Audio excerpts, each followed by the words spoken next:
Attention! This makes absolutely no sense. Ladies and gentlemen, this is Zander's Facts. Hello everybody, welcome into Zander's Facts. I'm of course the aforementioned Zander, and no, this is not a new episode of the Zander's Facts podcast. I know what you all are thinking. Not starting off 2024 on the best foot. It is the first week of 2024, Wednesday, January 3rd, 2024. But let me just tell y'all, I think we got a pretty good flashback to make up for it this week. So we're going to get to that in just a second. Before we do, just wanted to remind you all that if you like the Zander's Facts podcast, if you think you're going to like this flashback, remember to follow this podcast, download this episode, rate and review. Check us out on all the socials, Threads, Facebook, Instagram, TikTok, at Zander's Facts. That's Zander with a Z. Tell all your friends, spread the facts, tell them about the podcast, the newsletter, Zander's Weekend Facts. If you didn't know, it is a recap of the week's top headlines coming out every Sunday morning. Go check that out. It is free to sign up. Link is in this episode's description. And you know what else is in this episode's description is the Zander's Facts link tree, which has all the Zander's Facts links that you need. So this week is our flashback to start off the new year. We started off 2023 with a flashback, and 2023 was like the best year Zander's Facts has had. So maybe it's a little superstition, but we are starting off with a flashback this year, this week. We are going back to, not too far, October 4th, episode 119. If you remember last week's podcast, episode 129, which was our year in review podcast, really, which was the longest podcast we've ever done. But I did mention at one point this episode because I thought it was probably the most important podcast we did. The right-wing plan to ravage American democracy. We talked about Project 2025, straight from the Heritage Project.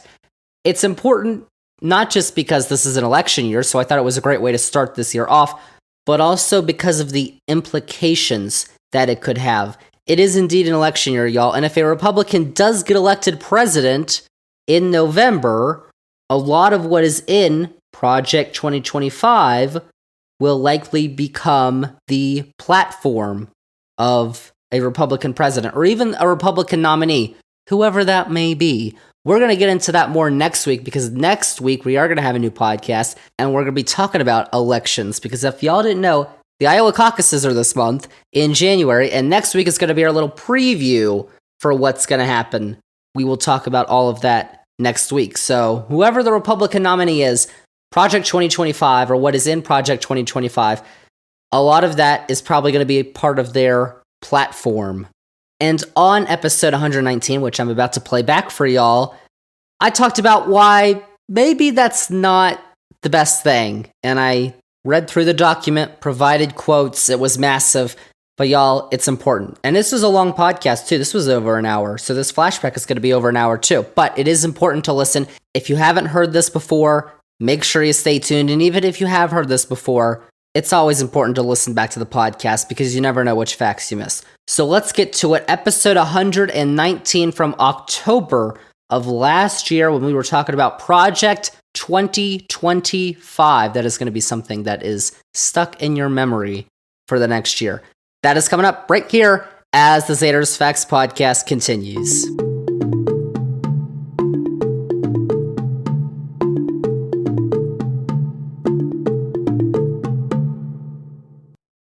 Zander's Facts. This week, though, is our politics-centered podcast, which I'm excited about, y'all, because I love talking politics sometimes.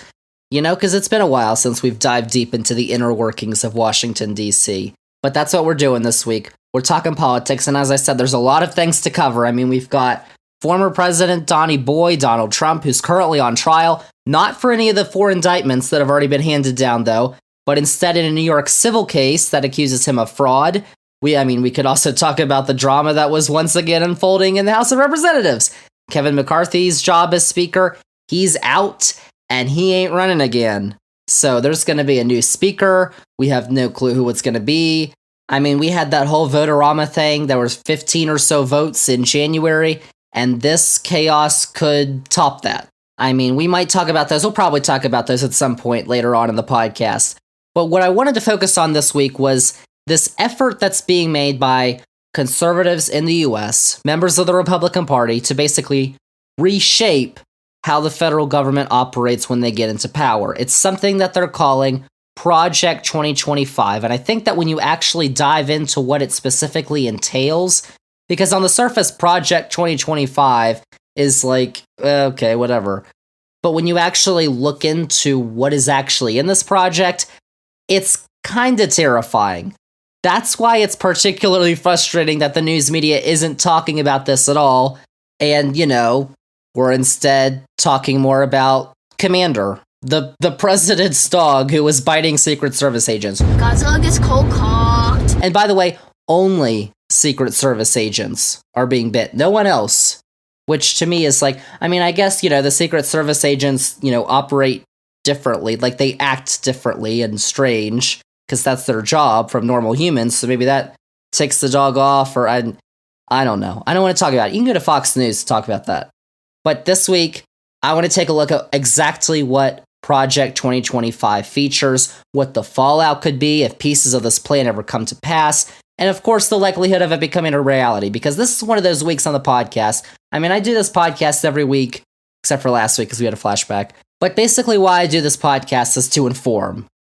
Because when I started this it was 2.5 years ago I started this podcast. I was like, we need to get the facts out there on a wide range of issues. We just don't talk about politics, sports, entertainment, news, whatever. We've talked about a ton of different stuff on this podcast, but politics was really one of the big things, that I wanted to talk about on this podcast, because there's a lot of misinformation out there and facts are important.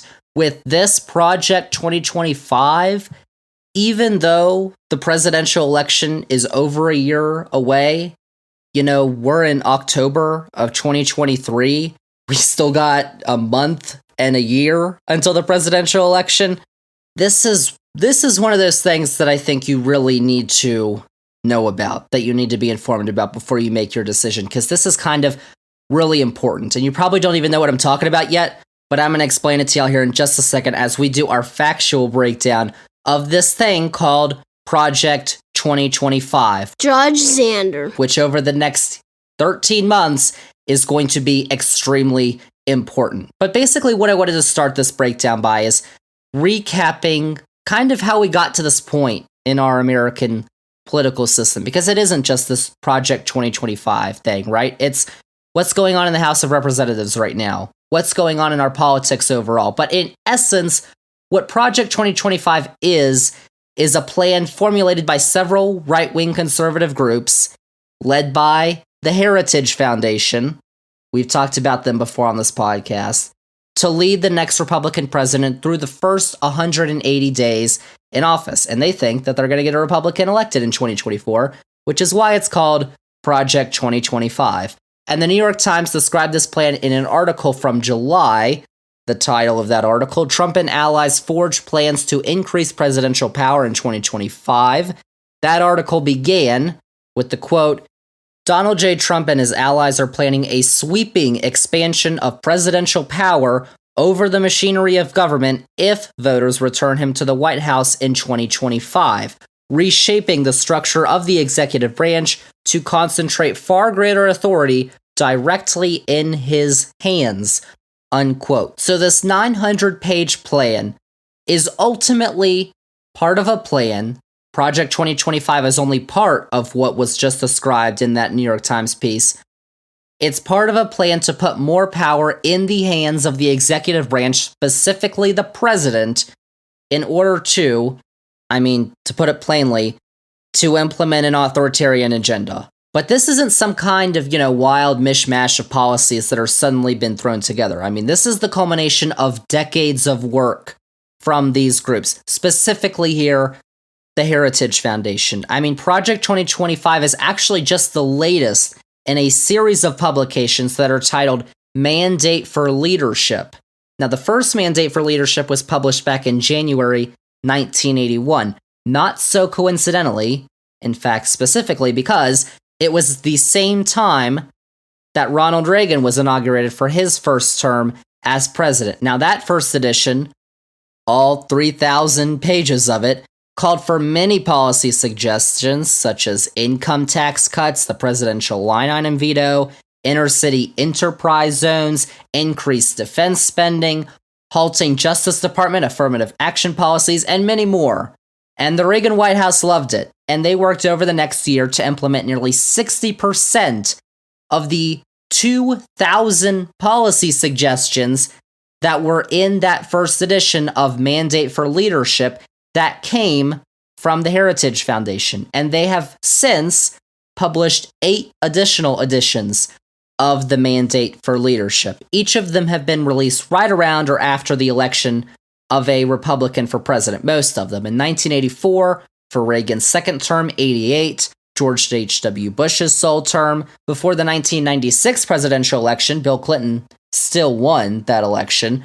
After George W. Bush's first election victory in 2000, in 2005 for his second term, in 2016, after the election of Trump, and then in 2020, just before the presidential election that Trump lost. And basically it's been the same, not the policy suggestions, but what the Mandate for Leadership is. It's a list of policy suggestions, basically, for a conservative Republican to implement. Because if you can remember from the 1980s, the Heritage Foundation was deeply influential in what Reagan and the elder Bush passed during their presidencies, or what they advocated for.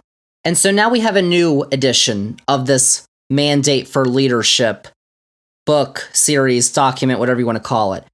But it's unique, not just for the fact that, unlike most of its predecessors, it is coming out well before the presidential election. We're talking about well over a year, because I believe it came out a couple of months ago in 2023, so well over a year before the presidential election, which is unprecedented for these Mandate for Leadership releases. But it also feels like a culmination of the modern conservative movement that the Heritage Foundation really helped jumpstart 40 years ago with the election of Ronald Reagan. And that word culmination is what I'm going to come back to, because it's a really big one, I think, for this podcast. But you could say that this goes back even further, back to the civil rights era of the 1950s and the 1960s, because if you take a look at the history of this country and the political system in this country, it's really always has been a two-party system, and since really right before the Civil War, when Abraham Lincoln became the first Republican elected president, it's been the two-party system between the Democrats and the Republicans. But where they've stood ideologically, what they've stood for, has drastically changed since the Democrats and the Republicans emerged as the main two parties in the US. And the 1950s and the 1960s, the civil rights era, really helped define the ideological makeup of the two major political parties in this country. And I bring that up because it's been interesting to hear one of the Republican presidential candidates. Donnie Boy isn't the only one just running, even though he's not in the debates. They've had debates. Donnie Boy's not there. It's kind of like the undercard, I guess you could say that. But South Carolina Senator Tim Scott, he's running for president. He actually said on the debate stage last week that the Great Society that was passed and implemented by the Lyndon B. Johnson administration was actually harder to survive for African Americans than slavery. Take a listen. Here's the challenge, though. Black families survived slavery. We survived poll taxes and literacy tests. We survived discrimination being woven into the laws of our country. What was hard to survive was Johnson's Great Society, where they decided to put money, where they decided to take the black father out of the household to get a check in the mail, and you can now measure that in unemployment, in crime, in devastation. So just take that in for a moment. Tim Scott is black, if you didn't know. A black man saying that programs designed to give money to African American families who were systematically oppressed for generations in this country is worse than slavery. And you all heard too. He got applause for that too. Let's just see what was included in the Great Society, which was a series of domestic programs that was passed by Congress and was signed by Lyndon B. Johnson in 1964 and 1965. Now, a lot of these programs were actually holdovers from the John F. Kennedy administration that hadn't gotten passed yet, because Kennedy did not continue to live. History.com claims the Great Society is the largest social reform plan in modern American history. So if you didn't know exactly what the Great Society entails, Here comes a fact. basically the goals of these programs were ultimately to eliminate poverty and racial injustice by declaring a war on poverty, which consisted of creating a job corps of 100,000 disadvantaged men who would work on conservation projects and receive education and job skills training. I think that's what Scott is talking about in this clip. But I struggle to understand the government giving you education, giving you job training, giving you work so you can grow generational wealth. That was worse than slavery. Y'all, that is why Tim Scott is not a serious human being. The Great Society also had the National Work Study Program, offering 140,000 Americans the opportunity to go to college who couldn't otherwise afford it. Oh my gosh, the horror.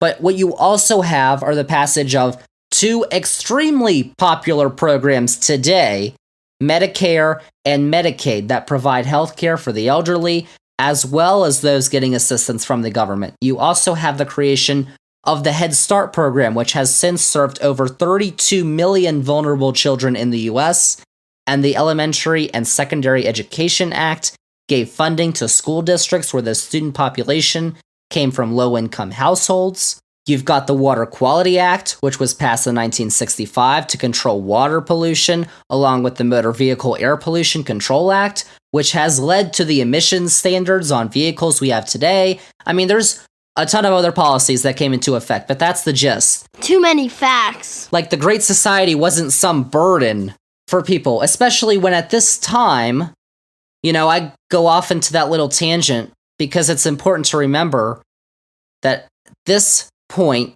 of history, the 1950s, the 1960s, it's important to remember what the modern conservative movement actually originates from. How did conservatism in the United States devolve into where we are today?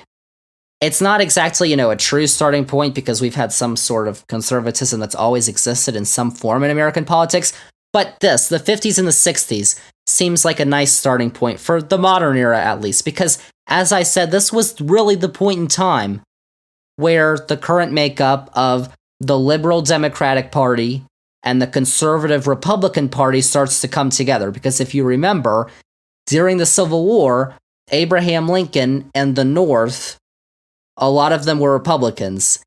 And Robert E. Lee, Andrew Jackson, the South was mostly comprised of Democrats. A lot of states that are in the former Confederacy that have not voted for a Democrat for president, at least, in several decades, because the 50s and the 60s is where this really started, and it's kind of evolved over the last several decades. Like, West Virginia was one of the largest Democratic strongholds in the country, and now it is the polar opposite. And that just happened over the last couple of decades.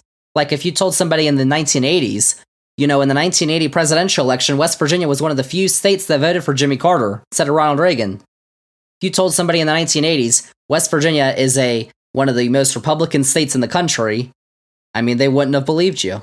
But that's how our politics has changed. And what was the starting point?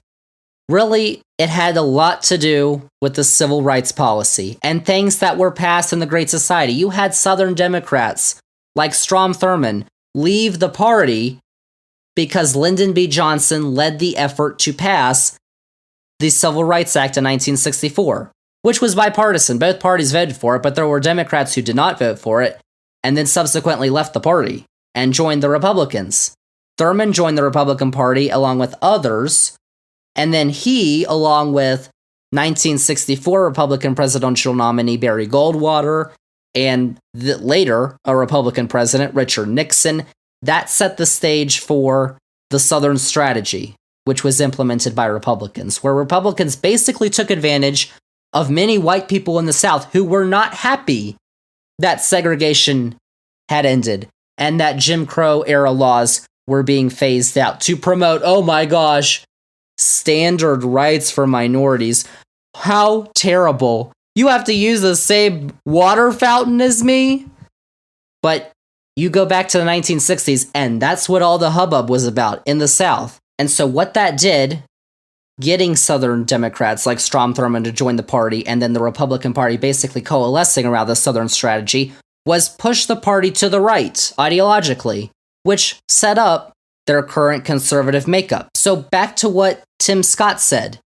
Making sure people get an education and training to enter the workforce was worse than slavery. The gaslighting is absolutely insane, y'all. But it shows you really what the underbelly of the Republican Party is and has been for decades. Because the modern form of the Republican Party, where they control the southern U.S. and a bunch of other states too, but when you talk about control of the South in the U.S., it took decades. But states like Louisiana, Arkansas, Mississippi, Alabama, Georgia, South Carolina, Oklahoma, Texas are mostly controlled by Republicans. And you're starting to see the shift in states like Georgia, too, back to the Democrats after there was this decades-long shift from the Democrats basically controlling everything in the South to it completely flipping.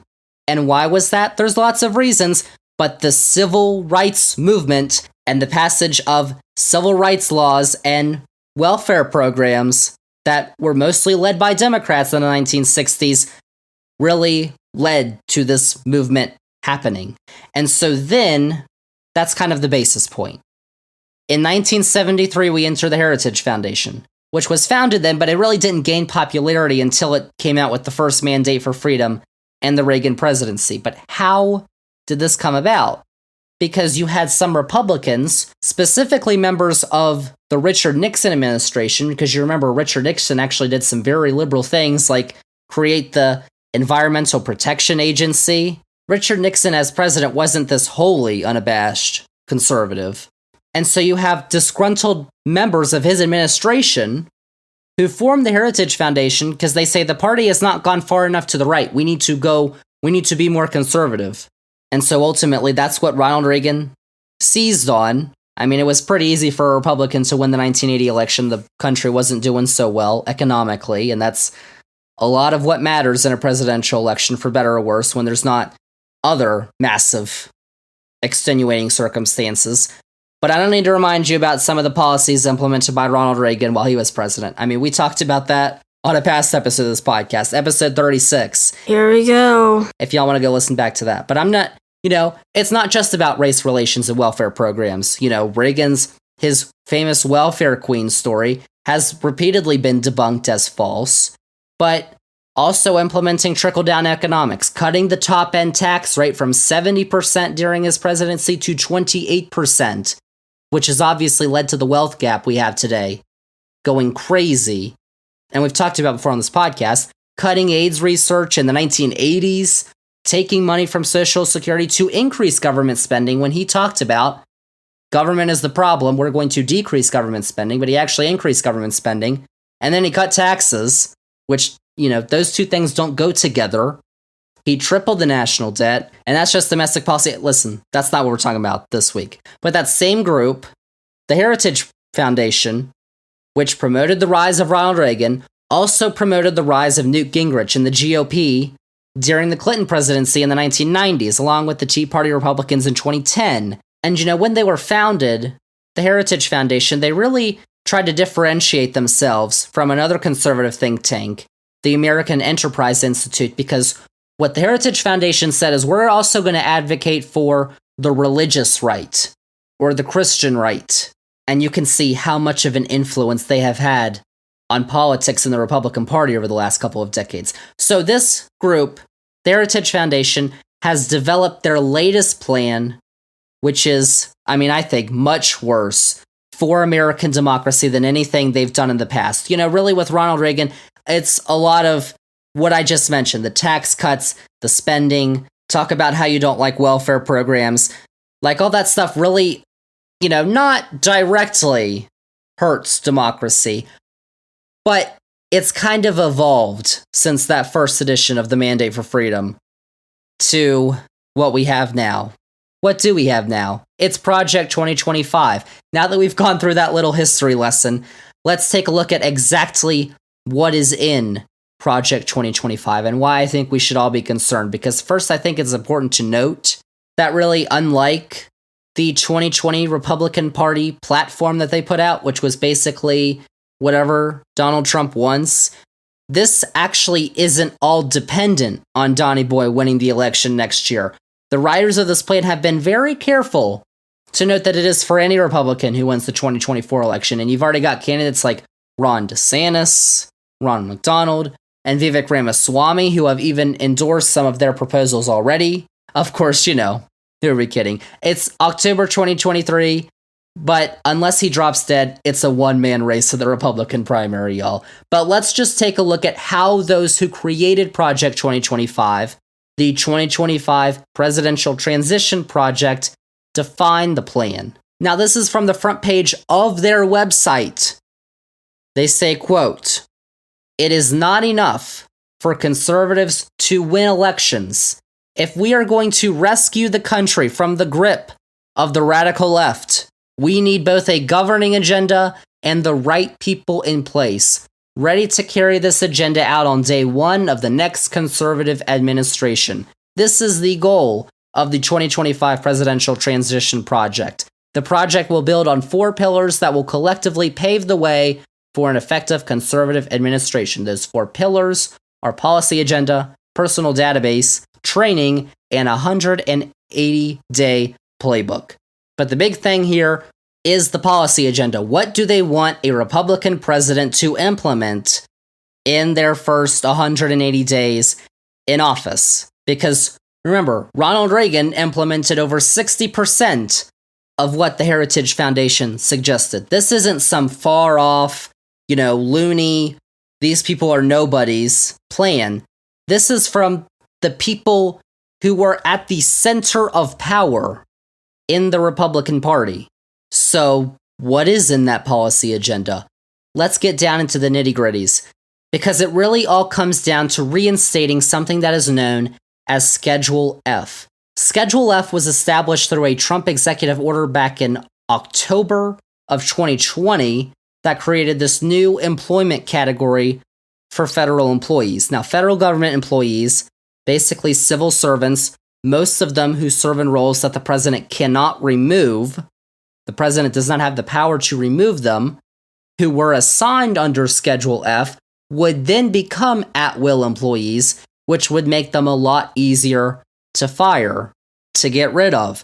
When President Biden took office, he immediately rescinded that order, but Trump has vowed to reinstate that order if he retakes office, and all it would take is another executive order. That would mean potentially 50,000 federal workers, maybe more, would be fired, and they wouldn't just be, their jobs would be gone, they would be replaced by appointees, individuals who would be more loyal to the current administration. So right now, you've got about 4,000 federal employees out of the over 2 million who comprise the federal workforce. Only about 4,000 are political appointees and usually change with each administration. And so, you look at it at the surface, it may not sound so bad. And even some conservatives, argue on that point that a president should be surrounded by those who will implement their policies. But what this brings with it is a major concern, because you need these experienced civil servants in these positions who can implement laws without fear of political repercussions. You need people who can say no to you as president when you do something that goes against the law of the United States. Now, that's probably something Trump would admit that he screwed up when he first became president.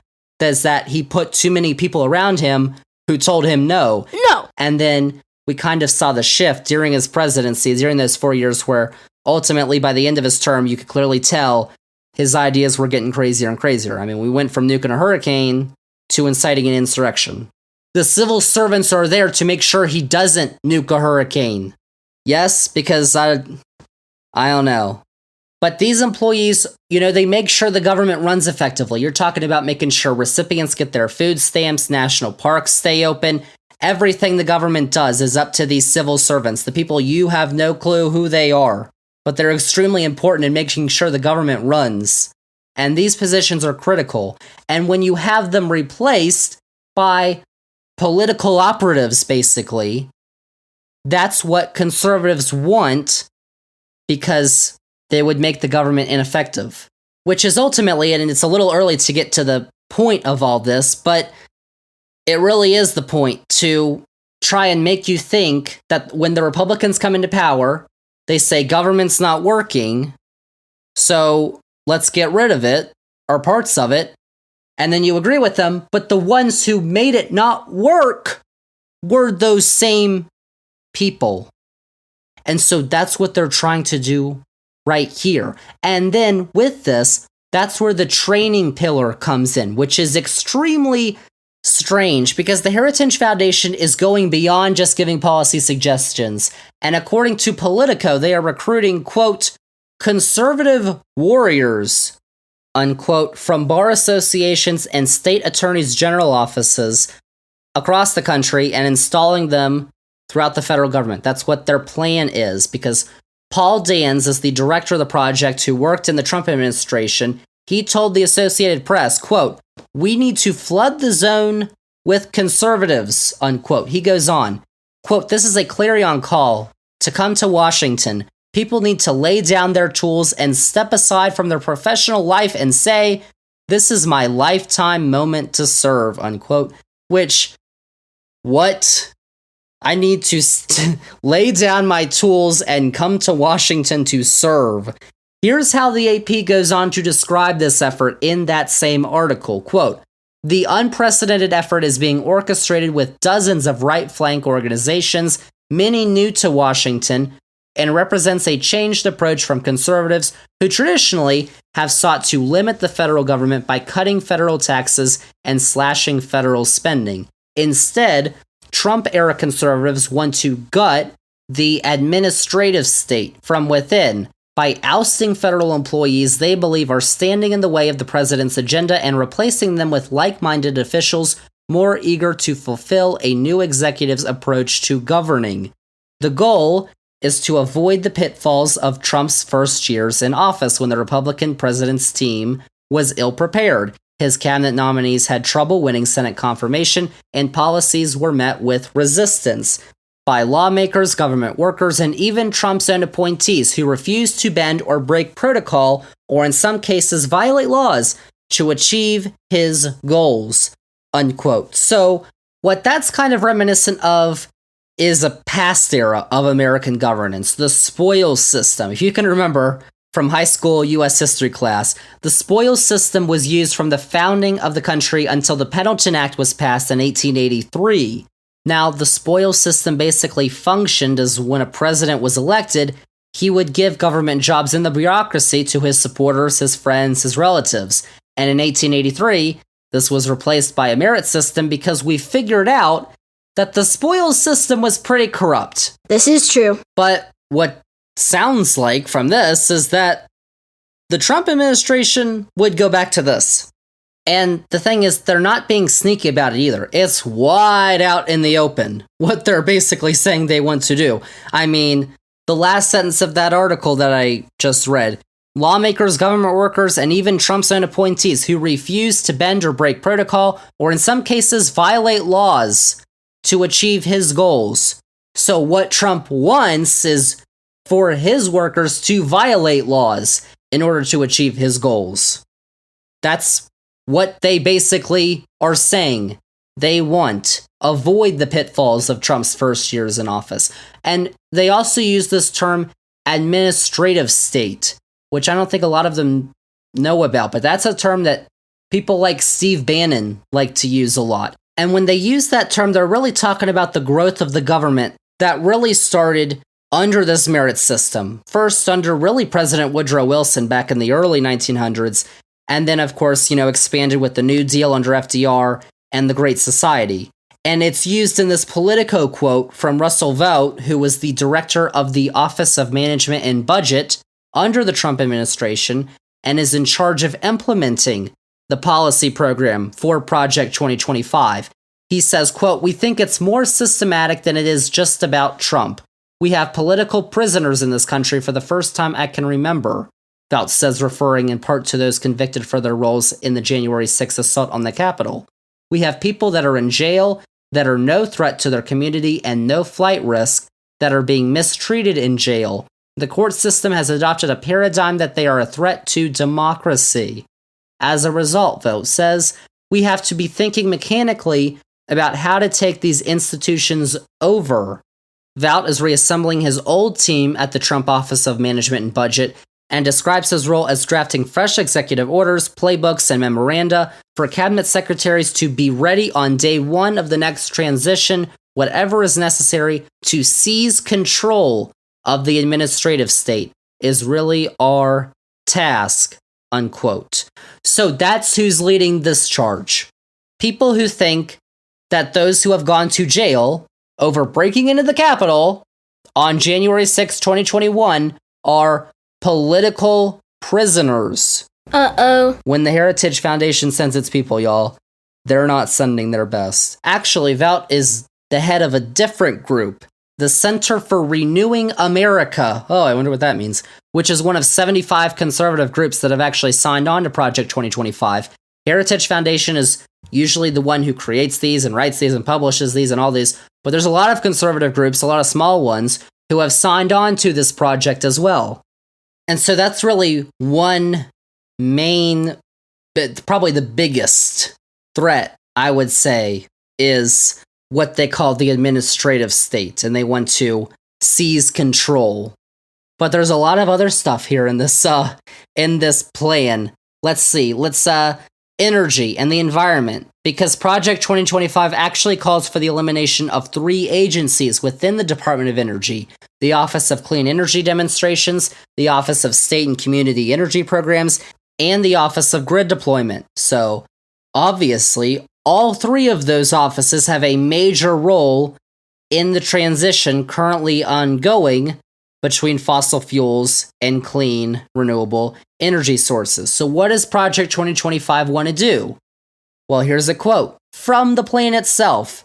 Quote, "Support repeal of massive spending bills like the Infrastructure Investment and Jobs Act and the Inflation Reduction Act, which establish new programs and are providing hundreds of billions of dollars in subsidies to renewable energy developers, their investors, and special interests, and support the rescinding of all funds not already spent by these programs. Also, unleash private sector energy innovation by ending government interference in energy decisions, and also stop the war on oil and natural gas," unquote. But wait a second. Well, first off, before I even get to what I was just about to say, the war on oil and natural gas. Do y'all know the number of how many barrels of oil that this country is producing a day? Right now, or at least in July of this year, the U.S. field production of crude oil, according to the Energy Information Administration, was 12,991,000 barrels per day. That's 12 million. Almost 13, basically 13 million barrels of oil that this country is producing a day, which is as high as that number has ever been. So the war on oil and natural gas is kinda BS. But also, why would they want to stop the transition from fossil fuels to clean energy sources like hydro, wind, solar, we've talked about on this podcast? I mean, to answer that question, we can just take a look at some of the organizations that actually fund the Heritage Foundation. And who did I find when I looked that information up? Well, that would be none other than the Kochs. The Koch brothers, one of whom died in 2019, but the Koch family, not the Biden crime family, the Koch family, who have led Koch Industries, which makes more than half of its money from fossil fuels because it owns refineries, petrochemical plants, and thousands of miles of oil and gas pipelines. It all makes sense now, doesn't it? If you say so. Why would we want to go back to further relying on oil, natural gas, coal, all that stuff. Why would we want to stop the transition to renewable energy? Oh, well, because it's not in the Koch brothers' financial interests. That's why.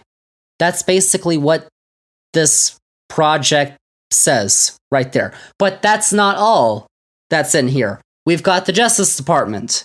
Straight from the source. Quote, while it is true, as it is with other federal departments and agencies, that there are committed career personnel across the department who perform their duties faithfully with the best intentions, this small sampling of scandals illustrates that the DOJ has become a bloated bureaucracy with a critical core of personnel who are infatuated with the perpetuation of a radical liberal agenda and the defeat of perceived political enemies. It has become a cabinet-level department whose leadership appears to care more about how they are perceived in the next Politico or Washington Post article, or their stature with any number of radical leftist organizations than they do about justice and advancing the interests of the American people. It is essential that the next conservative administration place a high priority on reforming the DOJ and its culture to align the department with its core purposes and advance the national interests. Critically, this must include the FBI. Anything other than a top-to-bottom overhaul will only further erode the trust of significant portions of the American people and harm the very fabric that holds together our constitutional republic.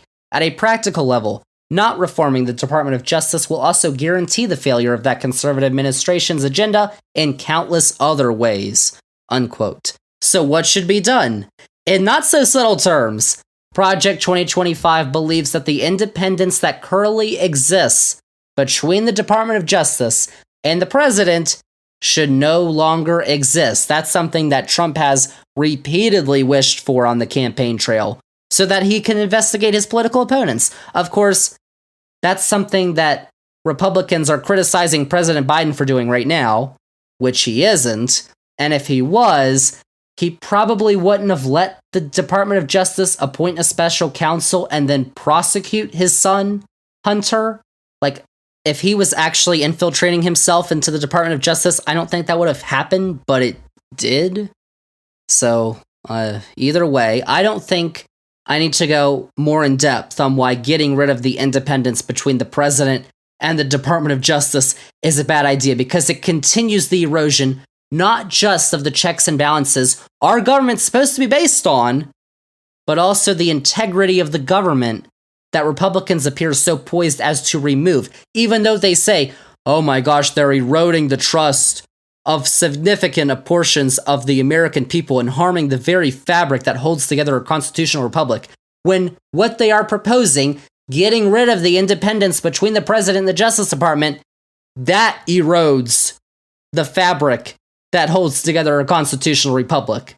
Not what they say is going on. The weaponization of the Department of Justice, which you hear about if you watch Sean Hannity's show, because I feel like he only talks about that nowadays. But either way, I mean, prohibiting the FBI from combating the dissemination of misinformation, which is also what they want to do in this, would also fall into that category. And we can also talk about abortion, because y'all know the conservative tirade has not stopped at the overturning of Roe v. Wade. Republicans who, once claimed to be the party of small government and little government interference, are calling to reverse the approval of chemical abortion drugs, along with intensifying the prosecution of individuals who provide or distribute abortion pills by mail, because as the plan notes, quote, allowing mail-order abortions is a gift to the abortion industry, unquote. Project 2025 would also, quote, reverse policies that allow transgender individuals to serve in the military, unquote, along with prohibiting travel funding for abortions. Because you know what they say, oh, well, your abortion's legal in Illinois, so just, if you live in Indiana, just go to Illinois. But they don't want that either. Okay. They said it was a state's issue, and now they're trying to prohibit. Okay. Moving on to, though, this is the big one, the woke issues, because we know woke is a major problem in this country right now. From pages 4 and 5 of the plan, quote, the next conservative president must make the institutions of American civil society hard targets for woke culture warriors. How about that? This starts with deleting the terms sexual orientation and gender identity, diversity, equity, and inclusion, gender, gender equality, gender equity, gender awareness, gender sensitive, abortion, reproductive health, reproductive rights, and any other term used to deprive Americans of their First Amendment rights out of every federal rule, agency regulation, contract, grant, regulation, and piece of legislation that exists, unquote. So, abortion is violating you get an abortion, you're violating your First Amendment rights, apparently. How about that? I honestly have no clue what they mean by depriving Americans of First Amendment rights by using those terms. Like, I don't know. So that would mean that the Pentagon would have to get rid of their DEI efforts, diversity, equity, and inclusion, to promote the horror. Diversity, equity, and inclusion. How could they? Oh my gosh. But also included in the plan is to reinstate service members who were discharged because they refused to get the COVID-19 vaccine. Oh my gosh, wonderful. Let's get those people back in the military. And just in case you're wondering, I counted, the Project 2025 document features the word woke 33 times in total, y'all. That also does include, though, a couple of instances of wokeism, wokeness, and the Great Awakening, all of which my computer told me were not words. So I'm sure the authors of this document had a wonderful time with spell check when they tried to write the Great Awakening. But here's one of those instances from page 4. Quote, "Today, the left is threatening the tax-exempt status of churches and charities that reject woke progressivism. They will soon turn to Christian schools and clubs with the same totalitarian intent," unquote. But here's the thing with that. Like, if you're a religious organization that is exempt from paying taxes, but then you wage your way into politics and you advocate for certain political policies or parties, or you even endorse candidates, why should you maintain your tax-exempt status?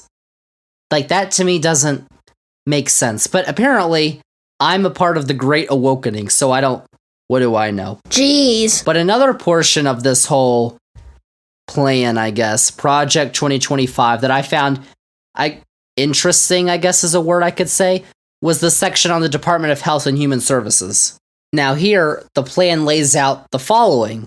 Quote, "Protect faith-based grant recipients from religious liberty violations and maintain a biblically based social science reinforced definition of marriage and family," unquote. So what does that mean? What does that jumble of words mean? Oh, something, probably ban gay marriage. Like, you can probably tell from my explanations, but also if you read the document, that it is extremely deliberately worded, as in, it doesn't explicitly say ban gay marriage because, 70% of the American public supports gay marriage now. But you kind of get the gist when you read the thing, that when they talk about a biblically based definition of marriage and family, oh, I know what they mean, and this phenomenon really pops up in many other instances of the plan as well. But ultimately, what this lines up to, and there are still many other policy proposals I didn't even outline that you can still find in a bunch of news articles outlining it and in the document itself, is how that New York Times quote I read earlier describes this.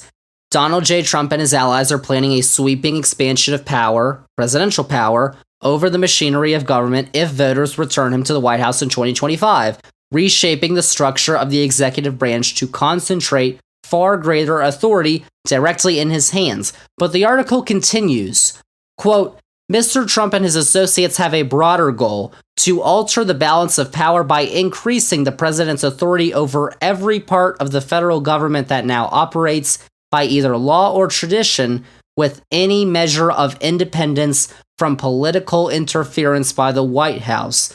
Mr. Trump intends to bring independent agencies like the Federal Communications Commission, which makes and enforces rules for television and internet companies, and the Federal Trade Commission, which enforces various antitrust and other consumer protection rules against businesses, under direct presidential control. He wants to revive the practice of impounding funds, refusing to spend money Congress has appropriated for programs a president doesn't like, which is a tactic that was banned by lawmakers under President Richard Nixon. He intends to strip employment protections from tens of thousands of career civil servants, making it easier to replace them if they are deemed obstacles to his agenda.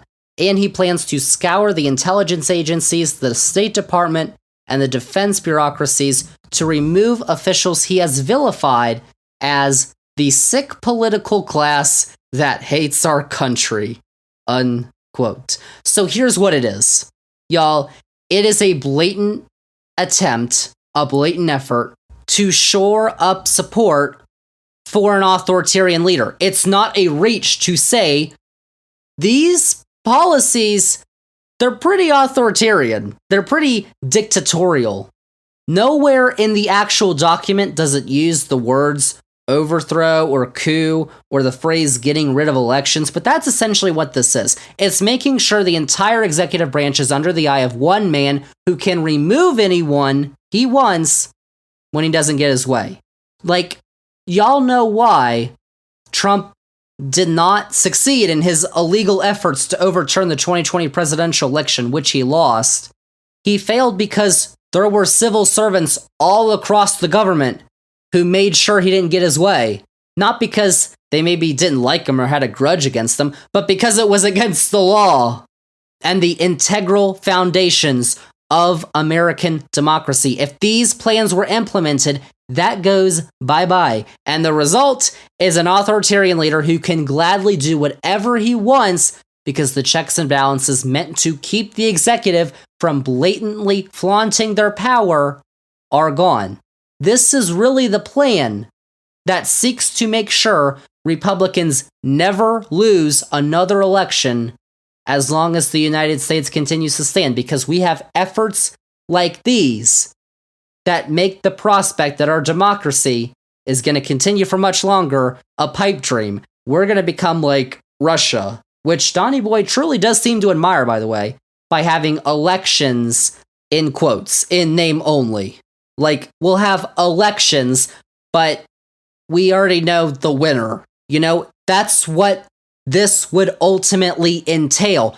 That is why it is an extremely scary prospect, not just that this idea is being thrown out there, but that it's in writing, and it was developed by many right-wing policy advocates and specialists who are funded by many well-known conservative groups like the Heritage Foundation. It's all true! And of course, you all know why they need to do this, because they've chosen this path instead of the other path they could reasonably take to, sustain their relevance as a political party in the United States and moderate their policies. Because y'all know, I've said this a million times on this podcast, I always say it, that there have been 8 presidential elections since 1992. In the last 31 years, 30 so years, we've had 8 presidential elections in this country, and the Republicans have won the most votes. They've gotten the most actual votes. I'm not talking about Electoral College, I'm talking about the popular vote. They've won the popular vote in just one of those, and that was in 2004. So that's why they're doing this, y'all, because they don't want to moderate their policies, and so they've decided to take the authoritarian route, which is obviously the one I would rather have not them chosen for the sake of our democracy. But I'm not done with all this, y'all, because it just so happens that many of these things in Project 2025 also line up with Trump's very own Agenda 47, because if he gets reelected, he'd be the 47th president. Because, as I said, they've carefully crafted the text in Project 2025 to not explicitly say it must be Trump, just any Republican. Of course, let's be real. That man's going to win the Republican nomination. But Trump's own plan for a second term is just as wild and terrifying as what has been laid out by outside groups for him. And Trump's talked about many of these things out in the open on the campaign trail and on the Truth Social platform that he's got, that he does whatever on there. But among the list of outrageous positions he's taken, even beyond what's in Project 2025, most of which he's agreed to and says he would do, includes requiring police departments to engage in the policy known as stop and frisk, which is a police tactic to detain and search people who police may have believe have weapons or contraband items on their persons, even though it was ruled unconstitutional by a federal judge in New York back in 2013. Now, this was a major hot topic in Donny Boy's city, New York City, when it was implemented back in 2002 under then Mayor Rudy Giuliani. But the stop and frisk policy was shown to target minorities. It had no beneficial impact on reducing crime and actually impacted property values in the city. It lessened some property values in the city where stop and frisk was more prevalent. So it was ultimately a net negative. That's a fact. Now, Trump has also brought up the economic trade policy of tariffs. He says he wants to increase tariffs on countries like China, which he already implemented some during his presidency. Those backfired, though, then they've been found to have a negative effect on the country's economy because there was a study from 2 years ago from the U.S.-China Business Council that found that Trump's trade policies actually cost the country 250,000 jobs. And people prefer him for the economy, which makes no sense. Trump has proposed also that the death penalty be brought for drug dealers, smugglers, and traffickers. Of course, it's repeatedly been found that the death penalty is not just more expensive, it is far more expensive for the government than just keeping somebody in prison for life without parole. Like, it may not seem that way, you would think that doesn't make sense, but actually look up the numbers, and it's actually not close. And it's also more inhumane.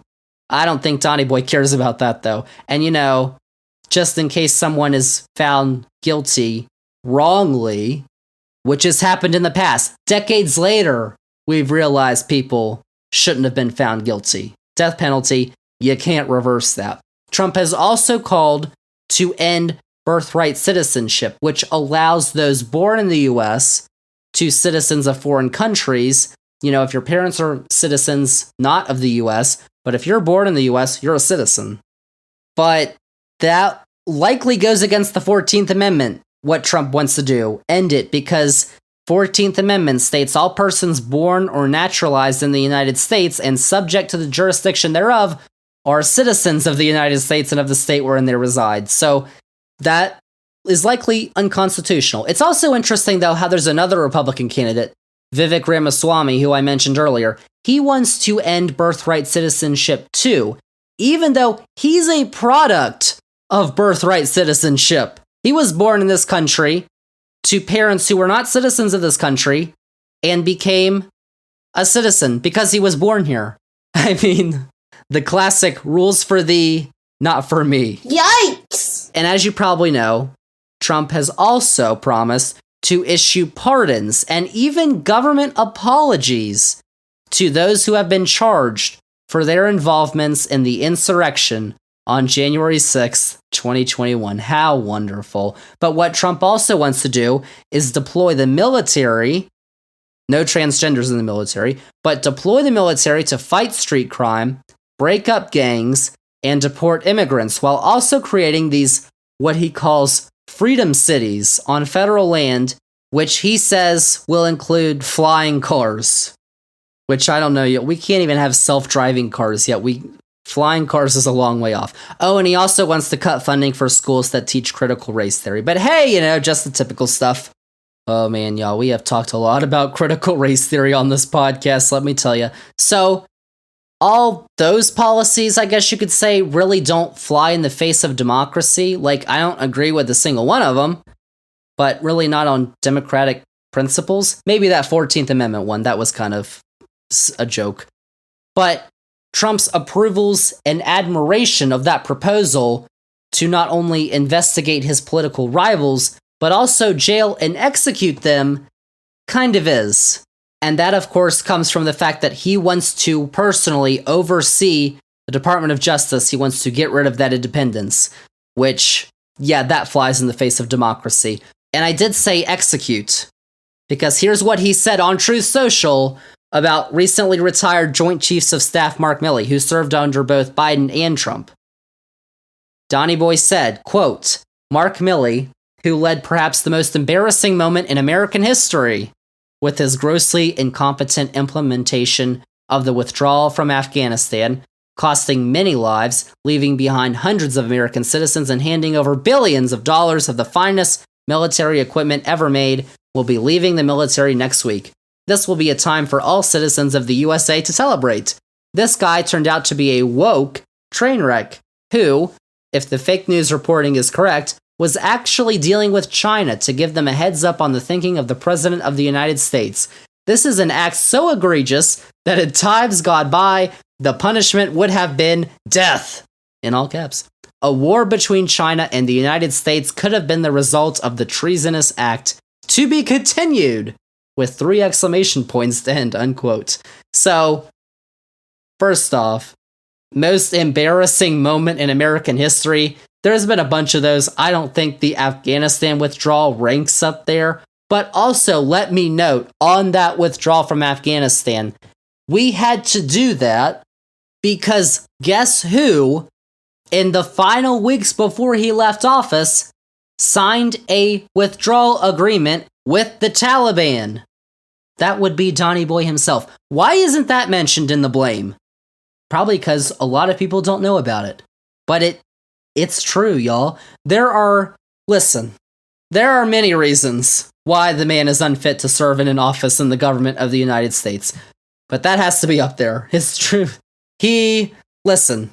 From that message and all the other Truth Social messages we've talked about on this podcast before, no mentally stable man would send out those messages and say, yes, this is good.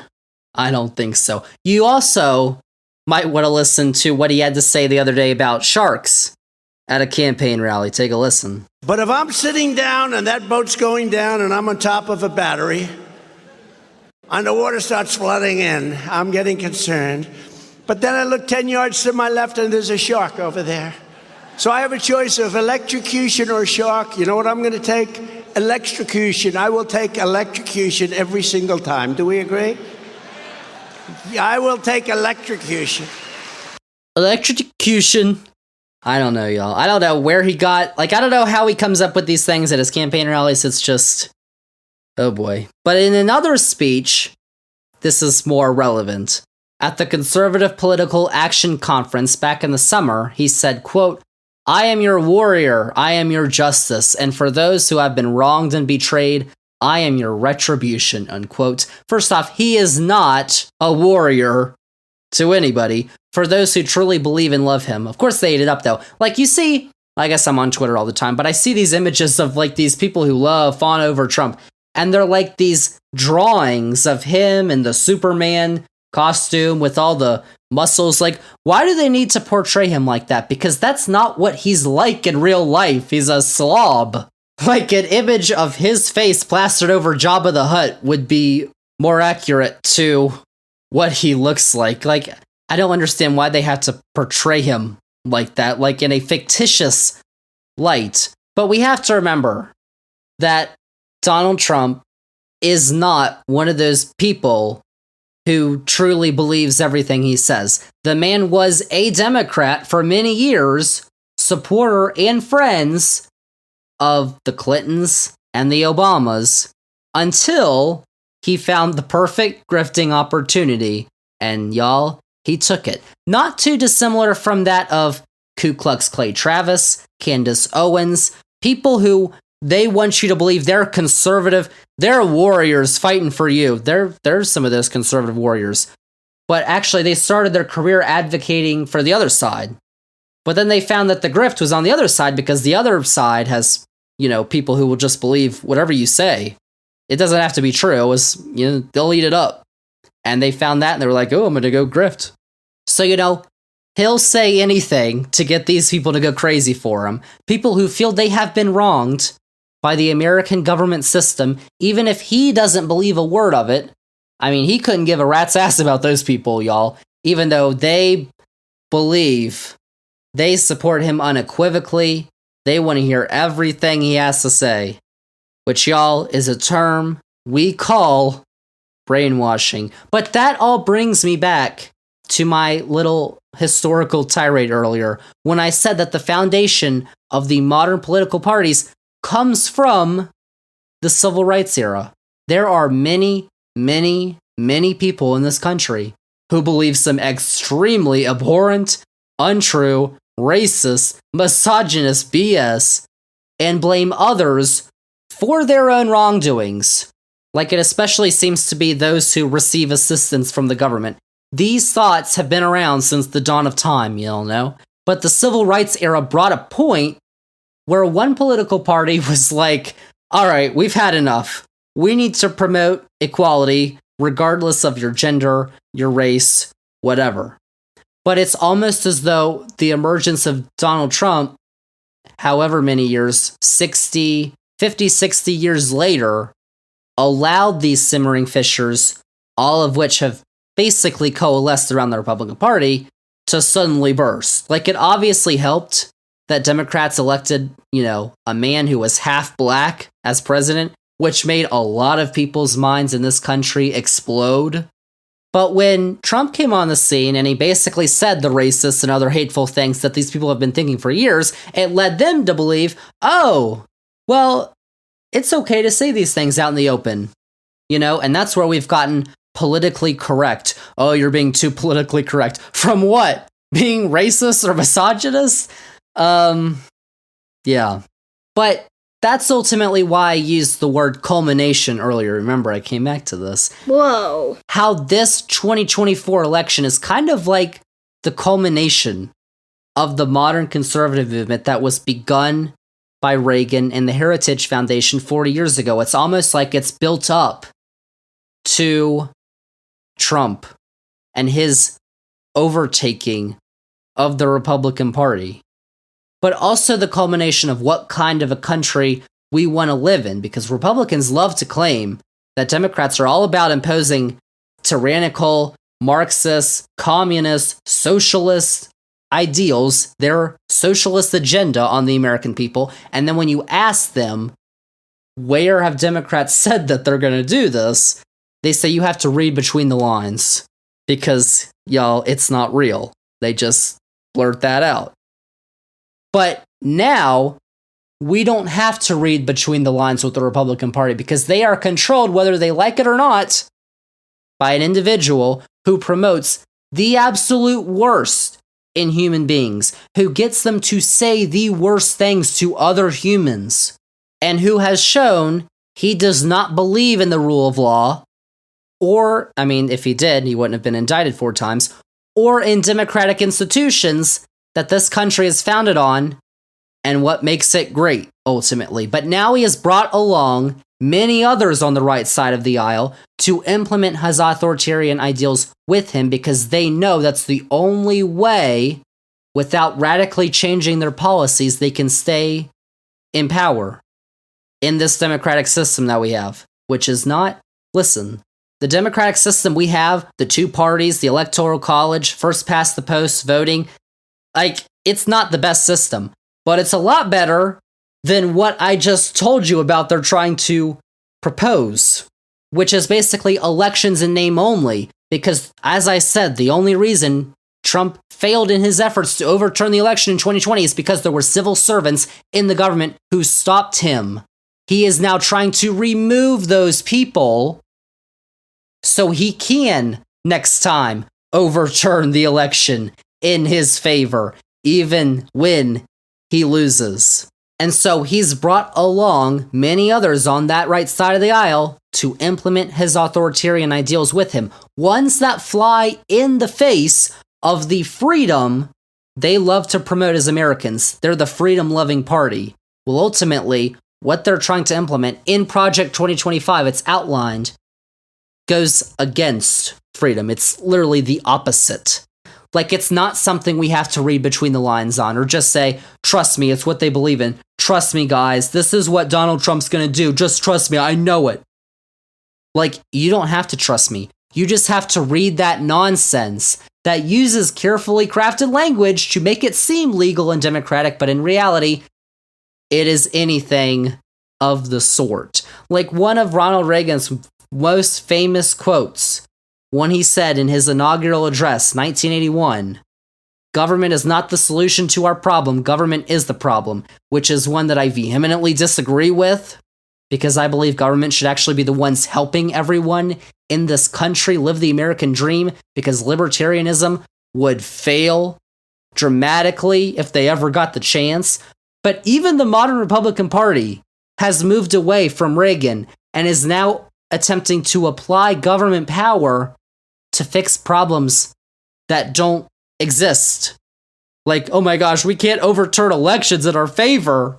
How terrible. Like, there are obviously many things about Trump and Project 2025 that are seriously troubling, which I outlined, but the threat it distinctively promotes towards democracy is the most troubling of all. And anyone who really truly believes in maintaining a representative democracy would reject the people advocating for that. I mean, listen, sometimes I understand one-issue voters, abortion, gun control, gun rights, whatever. But this, you could say, well, I'm against the Democrats on gun control or whatever, so I always vote Republican. And I'm still going to do that, even though they're promoting Project 2025. But they're literally trying to take away your right to do that. Like, a lot of it might have been hyperbole or nonsense or what you've heard previously from people who try to say the Republicans and Trump are going to try and take away your vote, your right to vote. But it's not hyperbole anymore. Like, it's actually written down. We don't have to say, just trust me, y'all. This is what they're going to do. They wrote it down. It's their plan. And they're not exactly being secret about it either, which is why, yes, I'm going to say it for the next 13 months. The 2024 presidential election is the most important in your lifetime. And I know that gets said every 4 years, but this one truly is for that one reason alone. And so, you know, is it likely going to be implemented at all? That depends on the 2024 presidential election, because it is October 2023. We've got 13 months until the presidential election. But I host this podcast to inform, as I said at the beginning, and I truly believe this is something every single voter needs to know about before they make their vote next year. What one party, one candidate in this election are actually trying to do. And how I think to probably a lot of people, this one issue kind of trumps everything else, no pun intended. Like, you know, obviously we would hope that our democratic systems hold up against these threats, like they did in 2020, but now the threats are being made towards these systems. Attempting to overturn the 2020 presidential election and the insurrection, those did not work. So now Trump's team is attempting to change those systems so that he can do those things. Trump did a lot of damage in his 4 years as president, but the reason he didn't do more is because his team around him at the beginning was kind of incompetent. And by the end, he kind of realized that and kind of grew a more competent team, basically one that would say yes to all of his crazy requests. And another term of him as president would be that on steroids. But also, like, could y'all imagine if he never decided to run for president? I mean, he probably would have gotten away with all the sexual assaults, the fraud that he was just found liable for in court, all the other sleazy things he's done in his life. He probably would have gone off scot-free. But his ego wouldn't let him. And now he's in this historic predicament where he didn't just commit crimes before he was president, he then committed crimes while he was president too. And of course, we've covered the indictments on the podcast, by the way. If you want to go back and listen to those episodes we've done, outline those. Those are pretty good.